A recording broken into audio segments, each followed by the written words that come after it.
লর্ডসের গ্যালারিতে তখন অদ্ভুত এক নিস্তব্ধতা, অথচ মাঠের বাইরে ডিজিটাল দুনিয়ায় বইছে প্রবল ঝড়ের আভাস। প্রশ্নটা একটাই, রোহিত শর্মা কি তবে আন্তর্জাতিক ক্রিকেটকে বিদায় বলছেন? ইংল্যান্ডের বিরুদ্ধে প্রথম 2 ওয়ানডেতে ব্যাট মোটেও হাসেনি তার, মাত্র 11 আর 26 রান করে সাজঘরে ফেরা।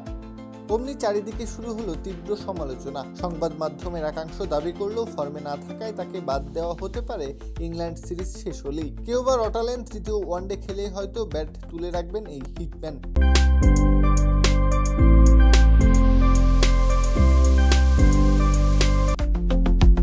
কিন্তু মাঠের লড়াইয়ে সব হিসাব বদলে দিলেন এই অভিজ্ঞ ওপেনার। সিরিজের শেষ ম্যাচে খেললেন 138 রানের এক মহাকাব্যিক ইনিংস। ম্যাচ হারলেও দিনটি ছিল রোহিতের রাজকীয় প্রত্যাবর্তনের। ম্যাচ শেষে এক বিশেষ সাক্ষাৎকারে রোহিত ছিলেন বেশ সপ্রতিভ।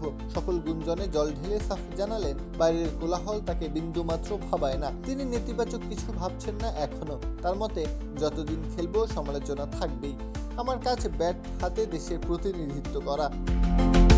এদিকে বিসিসিআই সচিব দেবজিৎ সাইকিয়াও সব ধোঁয়াশা পরিষ্কার করেছেন। তিনি নিশ্চিত করেছেন ইংল্যান্ড সিরিজের পরও ওয়ানডে দলে থাকছেন রোহিত।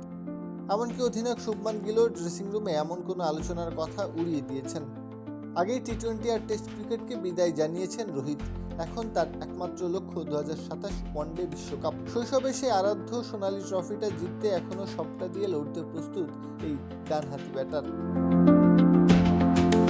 প্রত্যহ কাব্য, খেলা 71।